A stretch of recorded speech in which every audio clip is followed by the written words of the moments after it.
Are you ready to take your message, your business, and your life to the next level? Want to learn from someone with more than a decade of experience, training tens of thousands of people from all around the world? Hi, Cliff. This is Pauline from Auckland, New Zealand. John from Calgary, Alberta. Amy Porterfield. Michael Hyatt. Dan here from Dunedin, New Zealand. Ray Edwards. Mark Mason. Mike Stelzner. Pat from Smart Passive Income. It's Darren from Melbourne, Australia. Now is the time to live the life of your dreams and do the work you feel most called to do in the world. Welcome to the Cliff Ravenscraft Show. Here's your host, Cliff Ravenscraft. Welcome back, my friends. So delighted to have you here.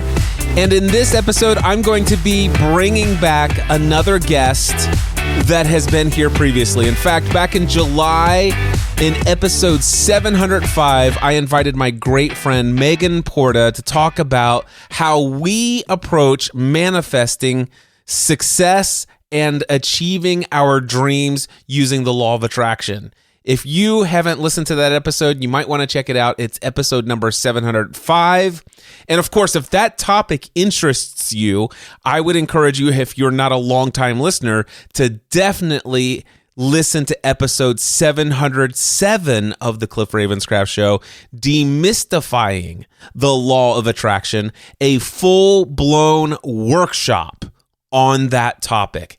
Today, I am featuring another conversation. I just invited Megan to join me again on a live stream collaboration. This time, as entrepreneurs, we're talking about productivity tips.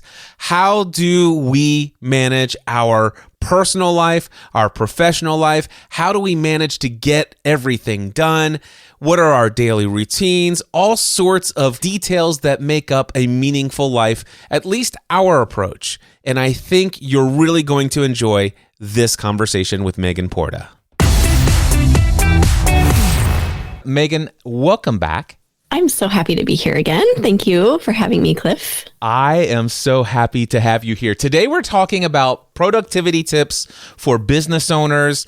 And I just want to set the stage by saying this. Every business owner is different. We all have our own different learning styles. We have our different personalities. The idea here is that you're going to hear our approaches to productivity and how we organize and how we get things done. Because both Megan and myself are high achievers and we produce a lot. We get a lot done. But not everything is going to jive with you and resonate with you. So take what you will from this. And shall we get started? Are you excited about this, Megan? I'm so excited. Yes, let's do it. All right. So the first thing I want to discuss is our daily rituals and or routines. So Megan, can you share your morning routine or evening routine, if that's what you prefer, that sets you up for a productive day? Okay. I think to start, I will say that I start each week with kind of a routine. So before the week starts, I sit down and I prioritize my week. And I think through a few things. I think through self-care, what I'm going to do for myself each day. I think through calls I'm going to have, and I kind of plan around those two things. So for each day, I like to get up, kind of get my boys off to school and we have a little home gym. So I go into work out in our home gym. That sets me up for just like, not just physically, but mentally as well.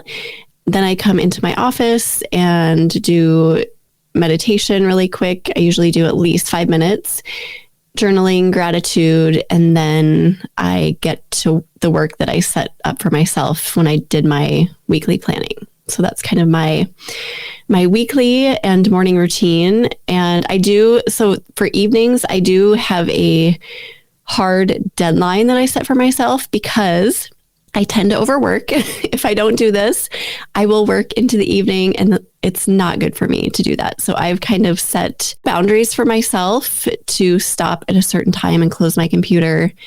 And yeah, that's my day. Those are my weeks. I love it. I have had off and on seasons of having an early morning routine. I've developed what I currently use, which has been the most powerful for me. So first and foremost, I like to start my day before everybody else on the planet, in my feeling anyway, is awake. I like to get up at, let's just say, as early as 4 o'clock in the morning sometimes, typically 5 a.m. is where I average, and sometimes as late as 6 o'clock. But if I get up at 4 or 5, that means that I always have several hours where everybody, at least in my neighborhood, is asleep. Yeah. Depending on, and my wife and I are just at the early stages of empty nest. So it's pretty much a guarantee that, because my wife's not a morning person, that I typically have 2 or 3 or 4 hours of pure, uninterrupted, absolute silence. And that is gold. That is such gold. If I'm being very intentional, and I'm better at this today than I was when I started, I make it a point to not pick up my phone and open up social media. I make it a point to not open my email inbox. I make it a point to not look at my calendar or my to-do list for the day. But instead, I attempt to get up from out of bed to do that, use the bathroom, get dressed kind of stuff, and come down to my office. If I can do that successfully without opening up any of those apps or things and thinking about, I'm a business owner, I've got lots to do today kind of stuff, my idea is to kind of just keep an empty space from getting out of bed until I come down to my office. Then what I like to do is come down and sit and do meditation first. And my meditation is typically a minimum of 10 minutes, but I can, depending on the day, I might meditate 30 minutes, 45 minutes, and I've very rarely, but sometimes do an hour and a half to 2 hours if I'm like really deep into it. So I absolutely love meditation. It's one of my favorite things. We'll get into that later. But then after my meditation, I typically will open up my Kindle, or I will open up my YouTube subscriptions, which I'm very intentional about what I subscribe to. So I'm looking for something inspirational, educational, feed my mind kind of content. Then that may happen, and I may actually be in a book or watching something for, I could go on for an hour, but I could get 13 minutes into it, and then I was like, oh my gosh, I'm in a rabbit trail down my mind, imagination of what this insight means for me, and then I go to my journal. And I tend to make it a point to try to journal something every day.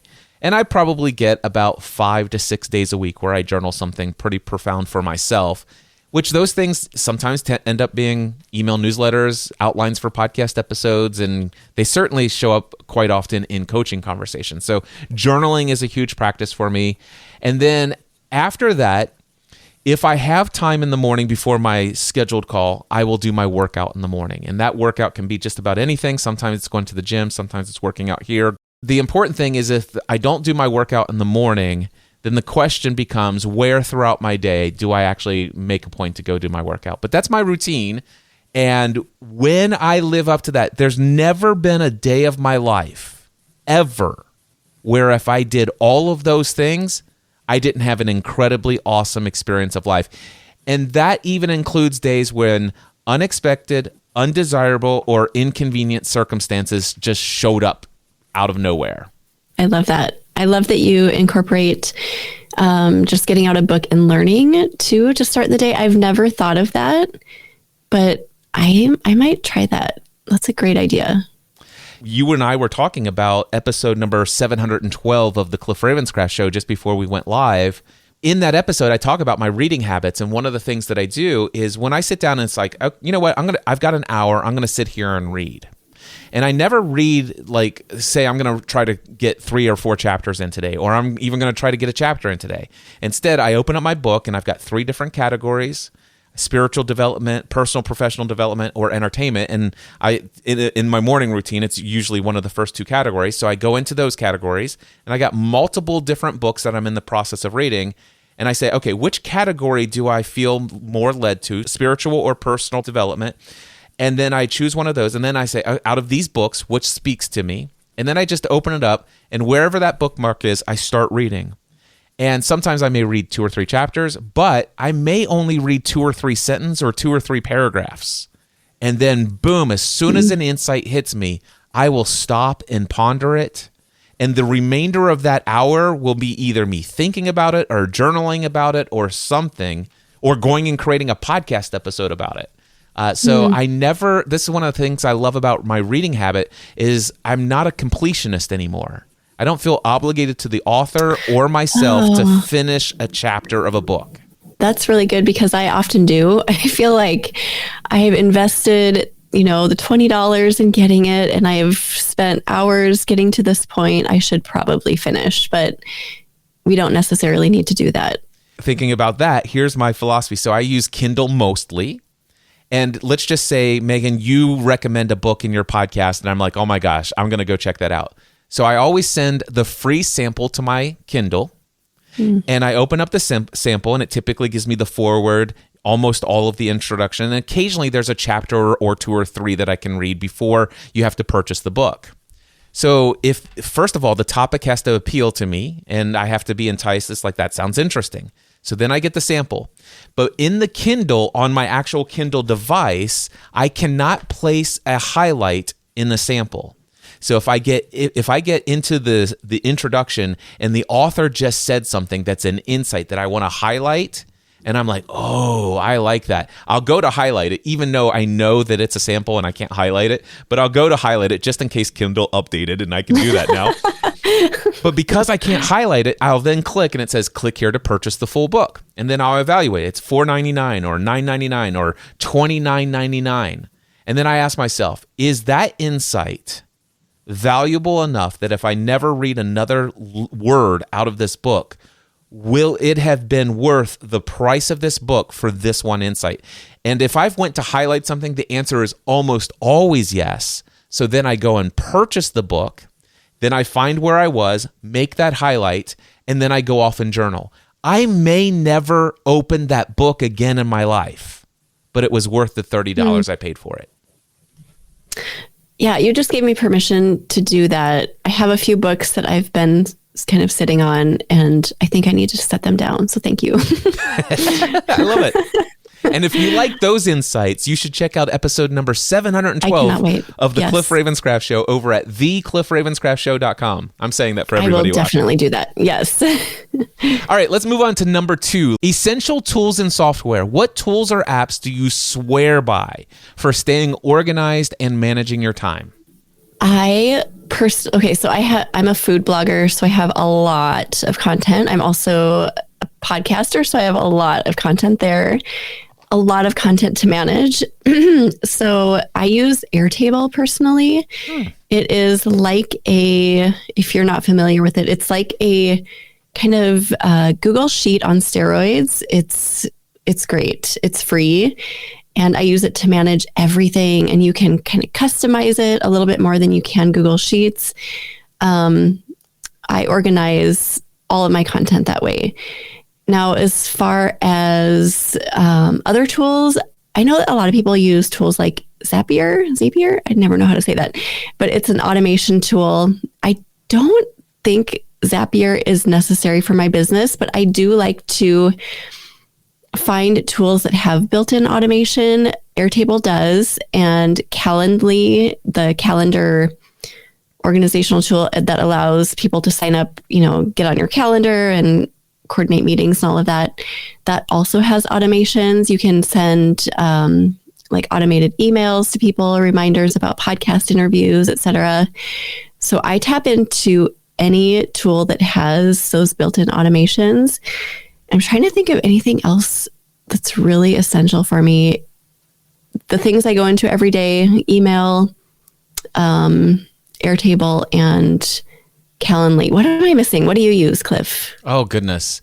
When we think about the word essential, I would say email is essential for me, and Google Calendar is essential for me. Yeah, that too. And when I specifically limit it to organizing myself and keeping myself, getting things done, I'll just say that those two are the only two that are absolutely essential.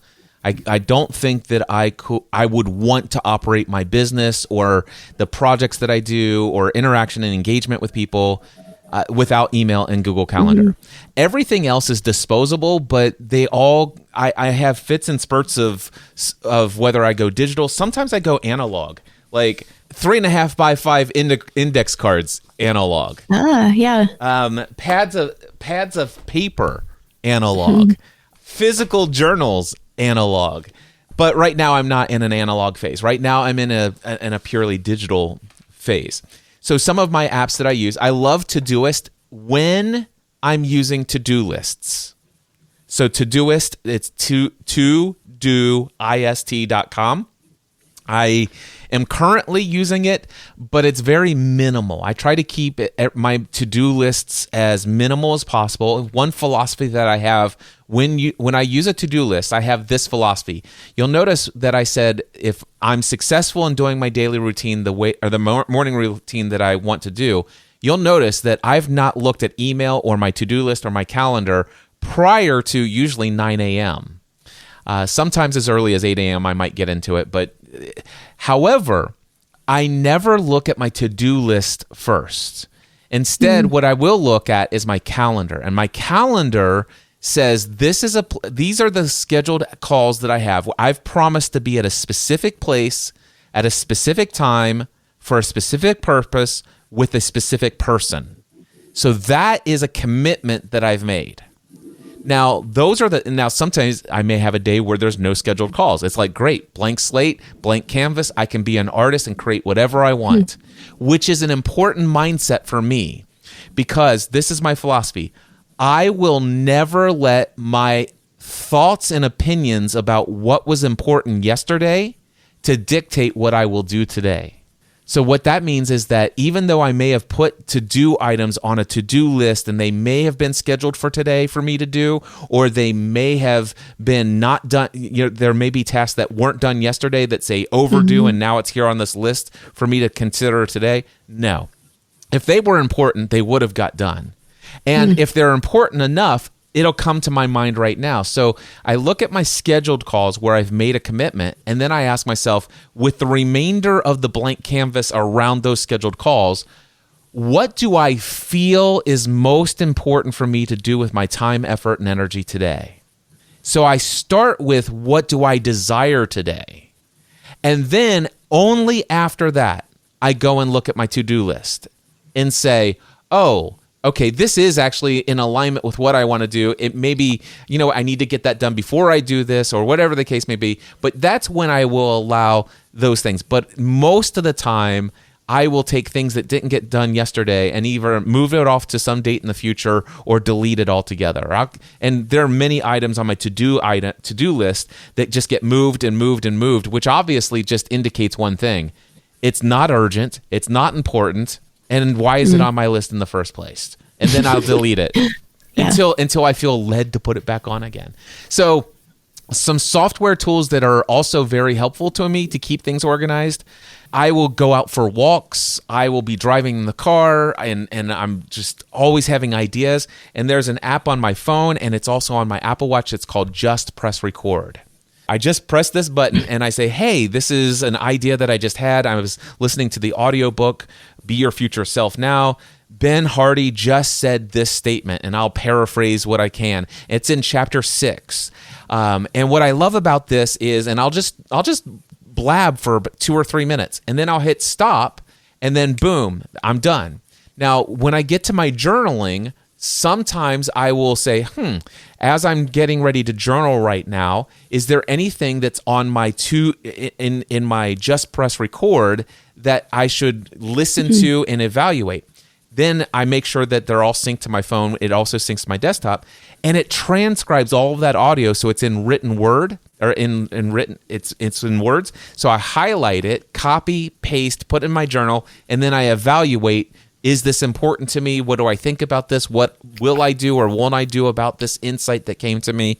And eventually I clear out the inbox of my Just Press Record. So those are just a few tools that I use. Journaling is very important to me. I use the Day One journaling app for typed up journals. I do a lot of handwritten journals, and when I'm not using physical, I put everything in GoodNote. When I'm using physical, I take pictures of what I put in handwriting and scan those into GoodNotes, so I have an archive of it. And if I'm going to take something that I've journaled about that I'm going to share with clients or include in something, then I make a written version in Notion. So those are the tools that I find valuable. Yeah, those are great. I've heard you talk about this before, Cliff, about your you go in and out of to-do lists. And I found that the longer I'm an entrepreneur, the less inclined I am to have a to-do list, you notice that? I know you talk to a lot of entrepreneurs. Is that kind of a thing, or is that, I don't know, why is that? Why I used to be so dependent on my to-do list, and now I kind of do the same thing that you do. Like, what do I need to do today? And yeah, I don't feel obligated to do things that were on my list yesterday, because like you said, if they were really important, they would have gotten done yesterday. So I'm just wondering, like, psychology behind that.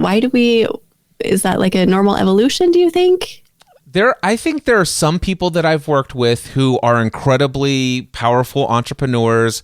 They've got 30, 40, 50 years of experience. And if you were to take away their to-do list, I don't think they'd be able to interact in the world. So it's not necessarily that it's an evolution of your successful mindset as an entrepreneur.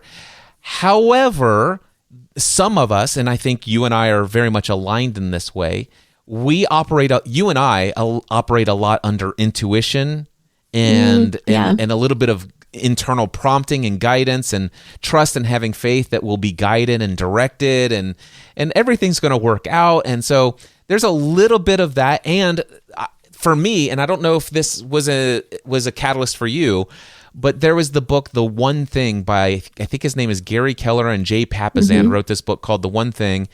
And I read it right after I read the book by Greg McKeown called Essentialism. So those two books back to back got me to this place where it's like, okay, what is the one thing that I can do today that will make everything else infinitely easier, altogether unnecessary? And I'm all about eliminating all of the unnecessary in my life, which is about 80 to 90% of the things that I would put on a to-do list. Yeah, so true. The intuition thing is huge too. Yeah. Cool. Yeah. All right. Next thing. Do you use time blocking? And if so, how does that work for you? I do use time blocking. So I mentioned earlier that I set aside time to kind of go through my calendar each week, and I block off time for me, time to stop working. That's kind of my number one most important thing. And then I block off my calls. And then with the rest of the time, I will kind of fill in with, I call it batching. Batching and time blocking are kind of the same for me. And I will just lump categories together. So if I have podcast interviews to do, I will do them all on the same day, back to back to back. If I have blog posts to write, I'll do all of them together, just so I can tap into that flow state. And I don't know, I feel like not everybody's like this, but I have this ability to just sit down and work, like really just crank out work when I need to. And I block out a couple of hours, and I don't need to get up. I know a lot of people do. They need breaks and they need to get up and stretch and, go get something to eat, go get a fresh glass of water, whatever. But I can just sit and work for as long as I need to. And I definitely take advantage of that. And I realize that it's a skill that not everyone has. So I try to tap into it. So yes, I think time blocking for me has been one of the reasons I've been able to be so productive with my work. Yeah. I use time blocking as well, not to the level that you do, but I appreciate the level that you do. So my time blocking, the first thing that I do is I have two versions of my calendar. I have the calendar that actually has scheduled activities, and then I have a coaching availability calendar. And that coaching availability calendar currently is showing up where every Monday, Tuesday, Thursday, and Friday from 1 p.m. to 2:30 p.m., there's a blocked out time and it says coaching availability. It's a separate calendar so that my scheduling software doesn't look at that and see it as busy time, so that people can fill that. Now, I could put that in there and I could mark it as free, but there's the potential of accidentally not marking something as free. And so that's why I put my availability blocks for coaching in a separate calendar so that Acuity never sees that and doesn't show it as an option. So that's one thing that I do. And of course, when I see my calendar, Google Calendar, you can actually tell it to show multiple calendars at the same time. So I get to see where there's open spots that haven't been filled. So I do block out those. Occasionally, if I'm in a season where I could really use some new clients, I will open up some morning slots as well for coaching clients. But right now I'm at 4 a week. Then I have every Wednesday, I kind of block the same way that you do. It's like, let me put all these guaranteed weekly meetings on one day, which is the middle of the week. So I have my 9:30 in the morning next level mastermind, my green room mastermind at 11 a.m. And then I just started a group coaching program at 3 p.m. every Wednesday. So those are all on one day, which is kind of nice. The only other thing that's really blocked on my calendar as far as time blocking and setting it out is every day, 7 days a week. And this is on my main calendar, and it is blocked out as busy. Nobody ever gets anything on here. From 5 a.m. to 9 a.m.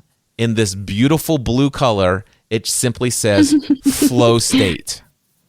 Flow state time. 4 hours minimum every day is mine. At the beginning of every day is me time. And that's where I do the meditation, the meditation, then the reading / journaling. And then there's always, 1, 2, or 3 hours within that flow state time that I can do anything I want. Sometimes that's creatively creating a podcast episode. And sometimes podcast episodes happen in between coaching calls or whatever and things like that. But that's the extent that I do blocking. But I block out times for my scheduled calls, scheduled coaching calls with current clients, and I always make sure to try to fill those blocked times with potential clients that might become coaching clients. Sounds like we do things very similarly, prioritizing this, ourselves, our time, our quiet self-care, downtime, all of that, and then next prioritizing calls and then kind of filling in from there. Yeah. Did you always prioritize your self-care? Because I did not. No, I did not either. It's not always been like that. It was something, unfortunately, that like the pain made me create that. I was notorious for just getting to that burnout stage and working too much, just not taking care of myself at all. And it was painful. Yeah, same here.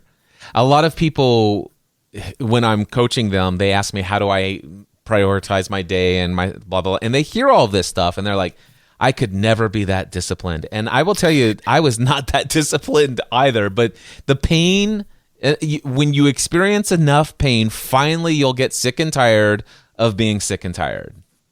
So true. You will. Yep. Unfortunately. and then the discipline becomes easy. Yeah. Let's see here. Dealing with overwhelm. All right. So entrepreneurs often juggle multiple projects. How do you decide what to tackle first and especially when everything feels equally urgent? Oh, this is a really hard one for me. There are certain points of the year that are really busy for food bloggers, and even though I do try to prioritize self-care, it's a slippery slope, and I can start going down really quickly. Like, oh gosh, I'm not feeling good. I'm feeling overwhelmed. So I do get there, and when I do, I try to just step back a little bit and weed out the things that are not important. I mentioned that I don't typically do to-do lists, but this is the exception. So when I'm feeling overwhelmed, what I do is I'll take out just a notebook and pen, and I will write down everything I think I have to do that's overwhelming me. And I'll just kind of weed out like, okay, this does not need to be done. My VA can do this, or, this can be done next quarter. I can wait until next year. And then I'm left with things that actually need to be done, and I will just sort through them. And this process every single time makes me feel so much better and so much less overwhelmed. And then to kind of go along with that, just in my mental state and in my body, I start to feel, that overwhelm, that stress. So I try to also just kind of increase the self-care, maybe get up earlier like you do. Not quite, I don't get up at 4 or 5, but a little bit earlier, and just like maybe longer meditations, longer walks outside, being more present, just sitting in the quiet more. And I think all of that just brings clarity. It brings creativity. I think it was a few weeks ago. I've been in a really overwhelmed state recently.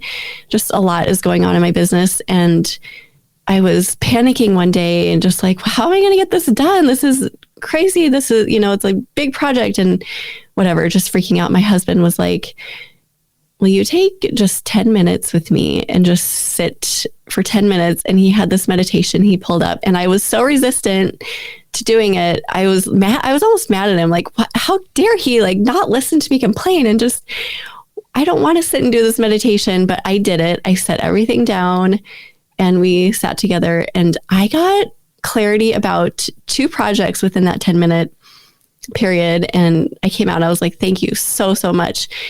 So yeah, one thing I just checked off the list. Another thing I talked to my community manager and I said, we're going to move this project to next year. And that was it. It was done. So sometimes I just need to create a little bit of space for myself. I love that. The one thing I will say when it comes to my experience of overwhelm, it's usually it's like a check engine light on a car. It's an indicator that there's something in my process of how I'm operating in life that's causing me to misinterpret what's happening in my world. Whether it's out of alignment with priorities, or I'm just spending a lot of time, effort, and energy on things that are really not the most essential or important things to my inner, core of being, and whatever the case may be. One thing that I have noticed, and I used to struggle a lot with overwhelm. I used to get burned out all of the time. What has helped me more than anything has been what you just talked about. It's that meditation. It's that meditation practice, setting and just being still for a moment. And sometimes a 5 or 10 minute meditation can literally change your entire experience of life, no matter what you're dealing with, like what you were just experiencing. This was not an essential tool for staying organized or managing my time, but this is an essential tool or app that I use for dealing with just the emotional state management. And it's this app called Insight Timer. An Insight Timer is a free meditation app. I pay for the premium version because I can fast forward through guided meditations if I want to check out and see how they sound somewhere in the middle or whatever and stuff like that. But you could operate this thing for free. But I began my meditation practice back in 2020. And for the first few months, I had, I would start and I wasn't getting good results and all this other stuff. Eventually, I remained consistent in my efforts of trying it, that I eventually succeeded in and had a few experiences in meditation that I'm like, okay, I will never not meditate in my life ever again. So I just share with you, this is one of those things. So you can see this app. It says 603 consecutive days of meditation. Wow. 31.9 thousand minutes in meditation. That's a lot of minutes.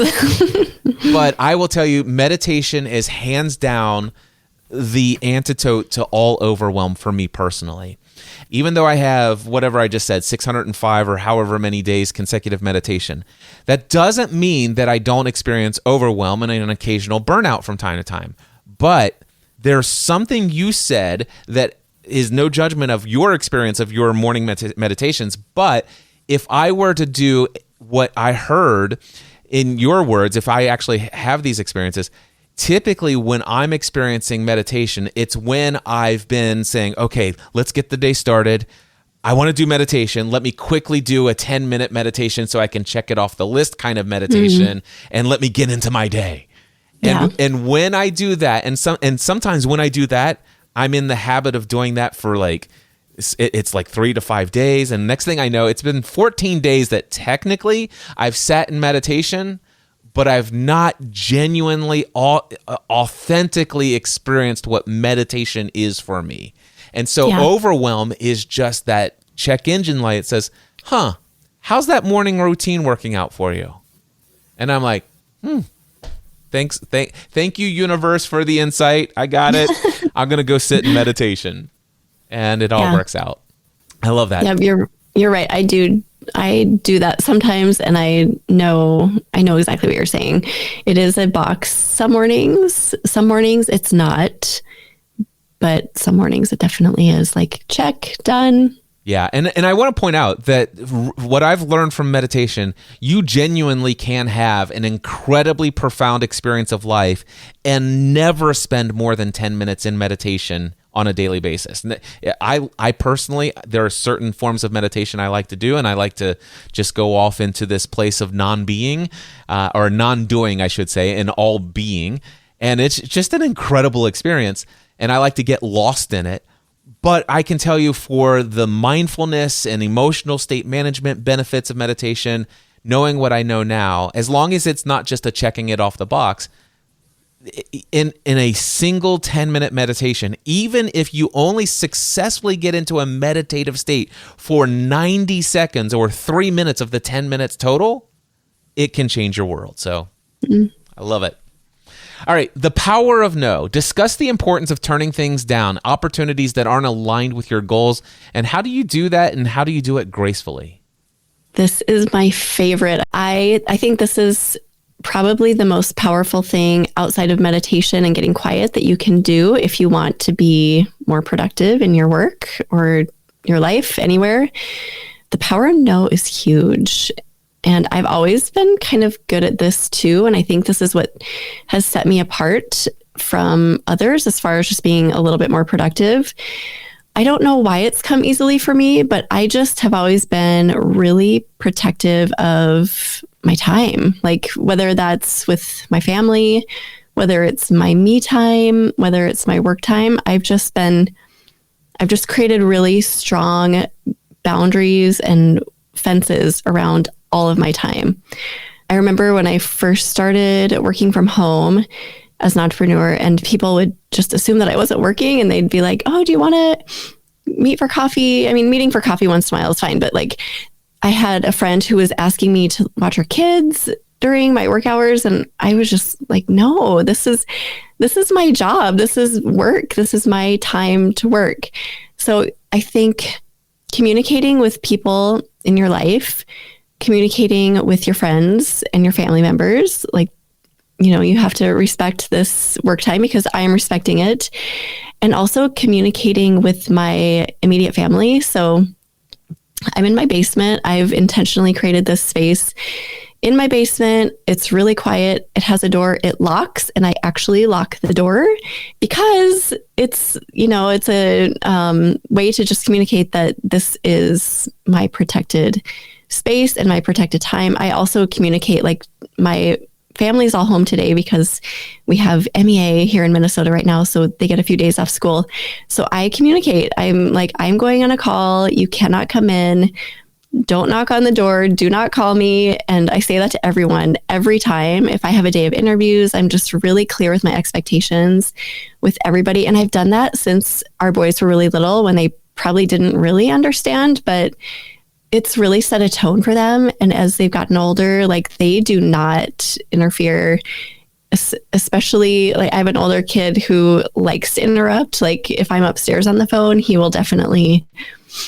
just has no discretion with that. He'll interrupt all the time. But even he is just like, everyone kind of respects that. So I think you need to set the tone. You need to have expectations, overly communicate, and just, I don't know, as far as like, if you have struggles setting boundaries, maybe you can answer that, Cliff, because I've never really struggled with that. But yeah, I'm curious to hear what your thoughts are on that. Well, my thoughts on people who struggle to set boundaries and to say no, they should probably just read a book written by doctors. So Dr. Henry Cloud and Pete Townsend wrote a book called Boundaries, and it's a must read if you struggle with this.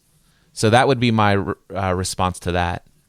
But one of the things that has helped me, I know I'm an incredibly powerful master at telling people no. I do it all day, every day. And my kids, by the way, will joke. If you ever get to meet my kids, and actually, no, you haven't met my kids. You just met myself and Stephanie in person. Yeah. But if you ever get a chance to meet any of my kids in person, ask them, hey, tell me about your dad's initial response to anything you ever request of him. And they will tell you, it's like, oh God, it's an automatic no. And it's usually 2 or 3 more no's before you have to convince me why I should change my no to a yes. So it's a total joke among all three of my kids.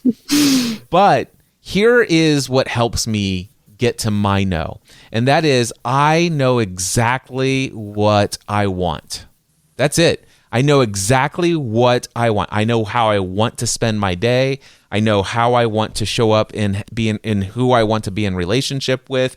I know how I want certain meetings to go. I know exactly what I want. And so when I know what I want, I know what I'm saying yes to.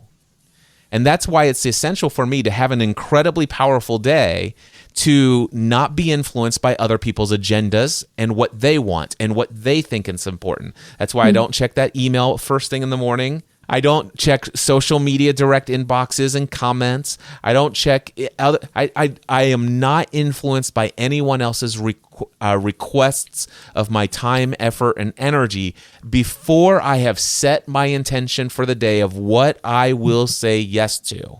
And once I've done that, then the automatic answer to everything else, including the things on my to-do list, with the exception of what I fully committed to, I will be with this person at this day, at this time on my calendar. That's a commitment. I've already said yes to that. But outside of that, everything else is an automatic no. And it takes a great deal for me to be convinced to change a no to a yes. And it almost never happens.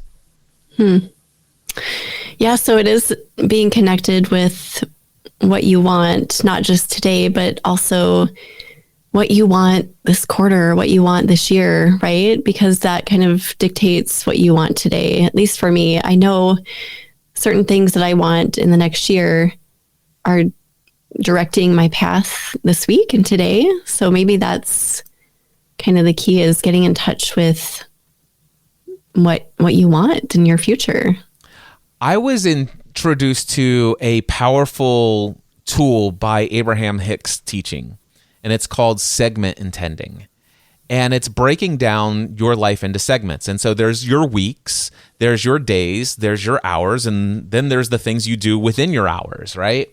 So to give you an idea of just how important it is for me, let's just say I want to have a conversation with, I'm just going to exclude any other descriptors other than, let's just say I want to have a conversation with somebody that typically does a lot of gossip, talks very negatively about certain situations and circumstances, and they seem to always have that very negative approach to everything in a conversation. But it's somebody that I love, somebody I want to be in relationship with. And so I know that I'm getting ready to have a phone call with this individual, and knowing my experience in the past. So my question before I go in is, this phone call is going to be a segment of my day, and I want to segment intend, which means I want to know what my intention is in this call. I want to have a meaningful, deep connection where this person that I love feels heard, that I feel connected with this individual, and I intend for me to stay positive in my mindset, and I will intend to steer the conversation in more positive flowing, in a more positive flowing tone. So in essence, that's what I'm saying yes to. And so when that person might say, "Hey, did you hear about what so-and-so did?" No. But let me ask you this. What do you got going on this weekend? And so I'm saying no to that trail of conversation. Now, sometimes those like, well, first, let me tell you what so-and-so did. And I'll just listen. And I'm like, that's interesting. I don't know. I don't have any response to that. Let me ask you. And then I redirect the conversation, because I saying no to that negative line of conversation. And this is how you can get with anything you want, whether it's your day, your week, or whatever. You get to set not only what you're doing, but how you experience even that thing. So, yeah, power of no. The next item is evaluating productivity. How do you measure the success of a productive day? Is it task-based, outcome-based, or something else? It's definitely not task-based. For me, it's more of a feeling, more intuition. It's not like, oh, I got 3 things checked off, I'm good. It's more like, do I feel good about the things that I got done today and the things that I prioritized? And it changes every day. Like some days I wake up and I'm really tired and I know that I'm not going to be as productive, and that's okay. I have to have that grace. So at the end of that day, it would be a much different story than if I woke up feeling just ready to go and energized. I knew I could get a lot done. That's probably not a great answer, but that's how I determine. I think it's a great answer. Oh, okay. It's how you do it, right? Yeah, that's how I do it. It was a great answer. I love it. I have a bunch of affirmations and important sayings on my desk that I keep on a little holder. And so this just sits with these cards sitting right like this on my desk. And so I pull them up on a pretty consistent basis. But one of the things is, I never judge the success of any day by the harvest I reap, but by the seeds that I plant. So it's not about what the outcome was, but what did I put out into the world? Because I know that God will not be mocked, and I will reap what I sow. So I judge the success not on what I reap, but what I've sown. Because what I sow today will be responsible for what I get back in the future. So the success of today is judged by the seeds that I sow. Then I judge the success of my day based upon the 4 agreements. Was I impeccable with my word today? Did I take anything personally? Did I make any assumptions? And did I do my best? That is a great measure of success for me. The next one is, and this comes from, by the way, the 4 agreements comes from the book, The 4 Agreements by Don Miguel Ruiz. This came from, is inspired by the poet Rumi. Did I see through the eyes of compassion? Did I listen with the ears of tolerance? And today, did I speak the language of love? That's how I judge the success of my day. And then the other one is, this is Abraham Hicks teaching, an active attention to a subject will yield more of that. Where focus goes, energy flows. I am intentional about where I focus my attention of my thoughts. I ask myself, do I want more of what I'm focused on right now? If I've been successful at that, or if I've done that, I've been successful. Next one, maintaining work-life balance. Share some strategies to ensure that work doesn't encroach on personal time and vice versa. I think you've spoken to some of that already. Yeah, I've kind of alluded to this, but it's been a struggle for me to do this, and I fall off all the time, so I'm never perfect with it. But some little tips I have, because I do get into busy seasons where I'm like, well, I have to get this project done, so I'm going to work at night. And then before I know it, I've worked 3 nights that week, and I have to rein myself back in. So a few things that I've set up for myself. My phone, I have trained myself to not rely on my phone anymore. I used to be on my phone all the time, checking Facebook, checking all the things unnecessarily for absolutely no reason. I was in the grocery store a few years ago, and I remember I was standing in line just waiting to check out, and I started scrolling through email, and I just had this like really profound moment where I was like, what am I doing? What am I even looking for? There's nothing in my email that I need to find right here at the grocery store. And that moment, I just decided that I was going to take email off my phone and never look at it again there. So I did that. I took Facebook off my phone. I don't go onto Facebook much unless somebody's like, hey, I sent you a message on Facebook. Why don't you go check it? Just started eliminating those things really slowly. I didn't do it all at once, but I kind of did it in stages. And it was like I was getting drugs out of my life or something. Like I felt like it was such an addiction that was really hard to get past. And I gave it a couple of months for the email thing. And there were times when I would pick up my phone and go to look at email, and I was like, nope, you can't, put it down. And then same with Facebook. And I've just kind of slowly been doing that, where now I'm just really not dependent on my phone at all. And I think that has really transformed my work-life balance. I sometimes lose my phone and I'm like, oh, I think it's in the kitchen, and like we can't find it. And I kind of like that. My boys are often like, if we're like in a tall building or something, they're like, careful, don't drop your phone. I'm like, actually, if I drop my phone, I would be really happy, because I just don't feel like we should as a society, like as a whole, we shouldn't be so dependent on our phones because that so alters our balance and it keeps us immersed in work when we don't necessarily need to be. So I think I have a few other little things that I've done to just keep me on track, but that has been the key thing. And just to say that it has not been easy, but it's been so worth it. Yeah, I love that. I love the idea of taking apps off of your phone. And there was one time in 2019 where I was just, I felt like a junkie. I mean, it was insane how, I mean, it's like I needed to check email at least 5, 6, 7 times an hour. And if I wasn't doing, I was always checking. It's like every free minute of the day, I'm checking it. And I was overwhelmed. I was burned out. I'm like, this is ridiculous. And finally, I made a decision. I saw, like, I didn't want to be without my phone. But what I did is I deleted every social media app off of my phone completely. And I made a commitment. I will not read social media and I will not post anything to social media for 30 days. Not only that, I won't even pull it up on a desktop. Now, I didn't give anyone notification that I was doing this. Now, I didn't give up email on my desktop, but I will tell you, Megan, there were at least 60, 70 people they feared that I had died. Oh no. They're like, where's Cliff Ravenscraft? Because I literally didn't do anything, but I didn't know that I didn't know that they were sending me direct messages. Are you okay? But finally they would email me and it's like, Cliff, are you still okay? Is anything going on? And to those people I responded, but via email.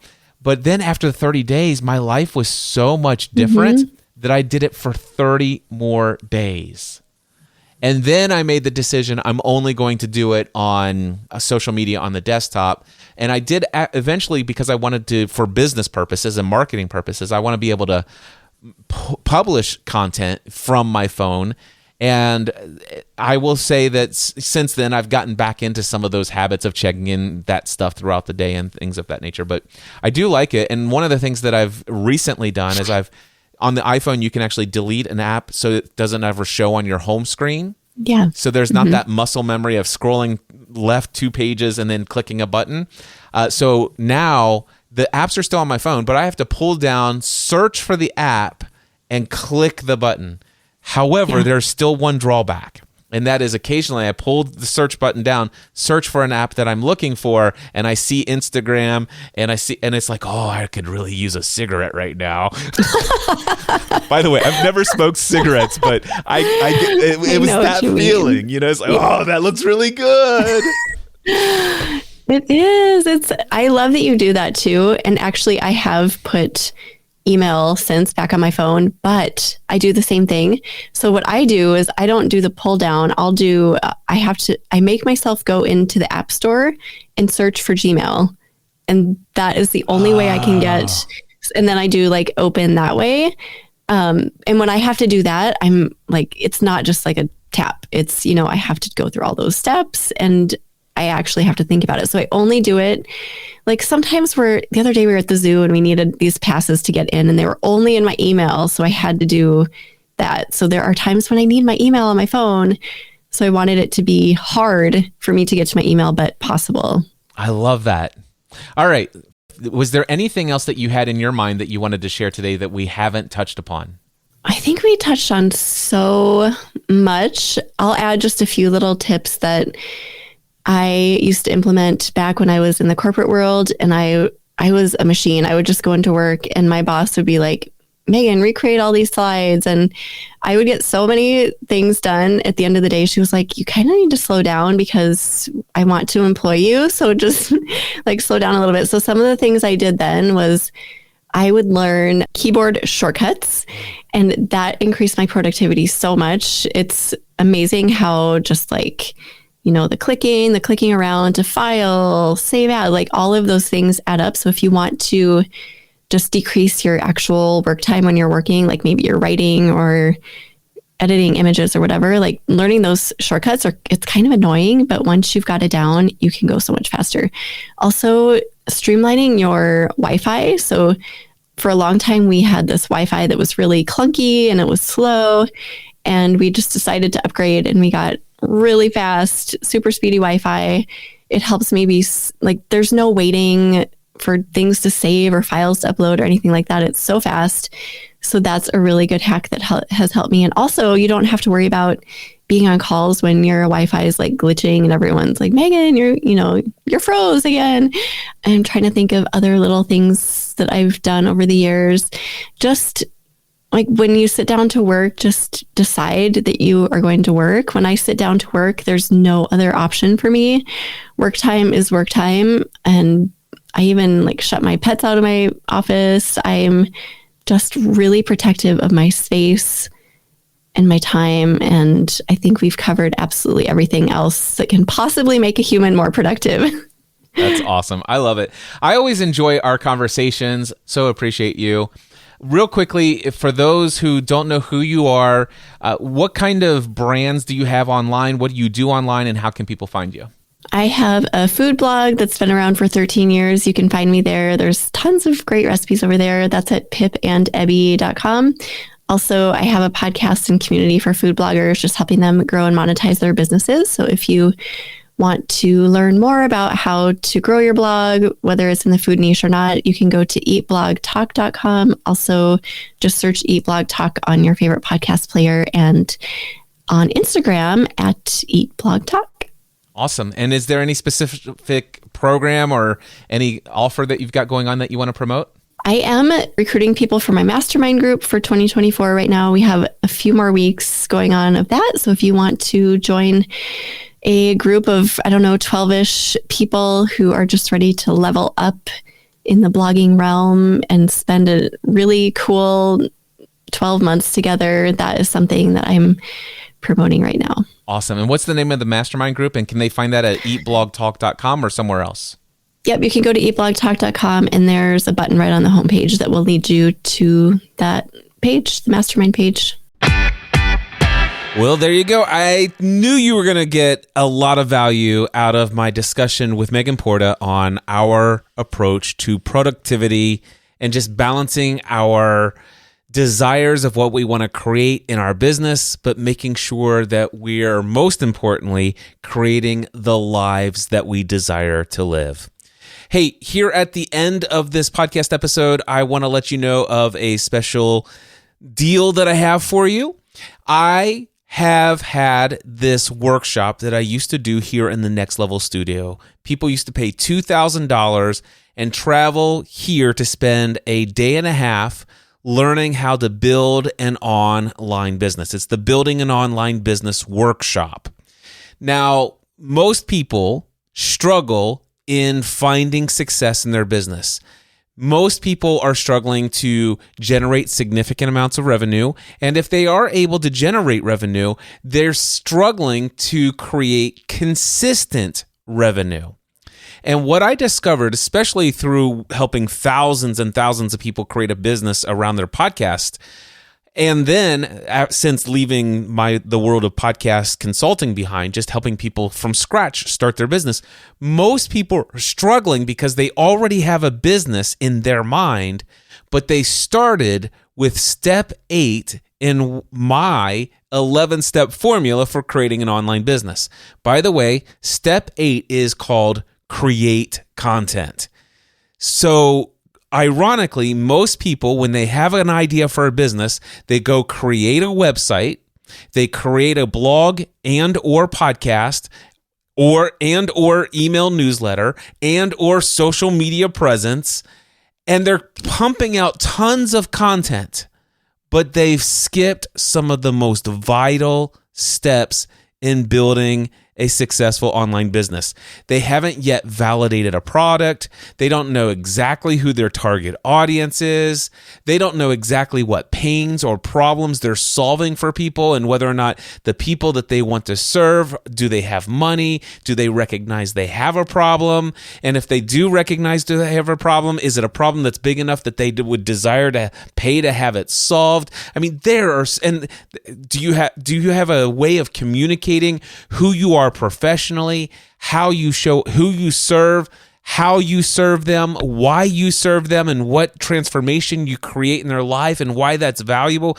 Can you say this in a single sentence clearly? As soon as somebody says, hey, what do you do? And you say this in response, do they immediately say, oh my gosh, that's me. How do I work with you? Or, oh my gosh, I know somebody that I need to put in touch with you because they're struggling with that right now. Anyway, there are so many things to do before you publish your first piece of content, even before you get your logo, even before you decide your brand name and choose your URL. Don't worry if you've already got some of that stuff in place, and I know that's practically everyone who has an online business already and is trying to successfully monetize it, but struggling. It's not too late. You can retroactively go back and do the 7 steps. Occasionally, some people who do this recognize that they're going to get a different URL. Some of them they shut down their old podcast or rebrand and start it from scratch and all this other stuff. But chances are you might not have to do that. But no matter what, it's not too late for you to go back and start with step 1 and begin that process and let it inform the content that you're creating. And by the way, content creation is just step number 8. There's a couple of steps afterwards. If you head over to nextlevelworkshop.info, now I'm recording this in November of 2023 on November 2nd. As I'm publishing this episode, that website still promotes Building an Online Business Workshop as an in-person workshop. However, I'm going to switch that sales page over to where it is actually promoting it as an online course. That's not going to happen probably for another couple of weeks. So here's the scenario. I want to let you know many people have paid $2,000 and traveled all the way to the Next Level studio here in Northern Kentucky to experience this workshop. I want you to go to nextlevelworkshop.info. That's .info. Link in the show notes as well. And I want you to read the description on the sales page about what this workshop's all about. Most importantly, take a few moments to read the testimonials. They're real life, true story experiences of what has happened in people's lives as a result of actually realizing they skipped the first 7 steps of this 11-step formula for building an online business. Now, you can experience that same exact transformation because the very last time I hosted this workshop in person, I recognized that I'm moving towards conferences and some other things that I was working on. And so I stopped marketing the event. I did have 2 people who had signed up before I took the sales page away. I said, come on out. If you don't mind, I'm going to record. So now I have video recordings of every session of this workshop, and it's all put together in my Kajabi account under an online course. So far, I've handed this to a handful of people, and they're like, oh my gosh, this is amazing. And you can watch it in your own home. And here's the special offer. You don't have to travel to Northern Kentucky. You don't have to pay $2,000. Instead, it's only $9.99. And if you mention this podcast episode, you will also get a complimentary 90-minute one-on-one coaching experience with me to answer all of the questions you might come up with as a result of going through all of those sessions from the workshop. And this basically gives you the same experience of those who came here in person live, because people had the ability to say, hey, can I raise my hand and ask you a question? Well, what I would encourage you to do, sign up today, $999, go through this workshop and write down all of your questions, do all of the exercises, do all of the things that I mentioned to do inside of these video recordings from each of these sessions. And then when we get into our one-on-one 90-minute coaching experience, I will answer all of those questions. I absolutely know this will transform your experience of building an online business. I know that because not only has it happened for everyone who came to all of these sold-out sessions here in the Next Level Studio, It's also happened from people who have said, Cliff, I heard about your workshop. How can I take part of it? And I said, I don't do that in person right now, but I have video recordings. And if you want, for $9.99, I'll give you full access to the video recordings, and then we'll have a 90-minute one-on-one session. And I've done that with 5 people now. And their experience is just as transformational as anybody who has ever attended this workshop live. And that's why I'm making it available to you. Now, again, I want you to go to nextlevelworkshop.info, read the sales page. Then, after you've done that, send me an email, cliff@cliffravenscraft.com, and just put TCRS, or just put in episode 714. And if you put 714 and then you email me and say, Cliff, I want your building an online business workshop deal for $9.99 with your free coaching session, anything to that nature, I will then send you a link where you can check out, and then we'll get you scheduled for our one-on-one and change your experience of building your online business. And if you already have an online business and it's already somewhat successful, but you're still struggling, if you're not hitting at least 10K a month every single month in your business, you've got to figure out what's missing. And I think this workshop might just be the answer you're looking for. And of course, I can help you pinpoint that in our one-on-one session. Head over to nextlevelworkshop.info. Check out the information. Shoot me that email, cliff@cliffravenscraft.com. Mention episode 714. Tell me you want this deal. I will send you the link. By the way, if you're listening to this many, many, many weeks afterwards, chances are the nextlevelworkshop.info website has been changed for that workshop to be an online course, and you could just click to buy it right there. Everything will be there. But I didn't want to wait to make this offer and get it out to you, especially since we're getting so close to a brand new year. Anyway, many blessings. Until next time, I encourage you to take everything you do to the next level. Mindset Answer Man.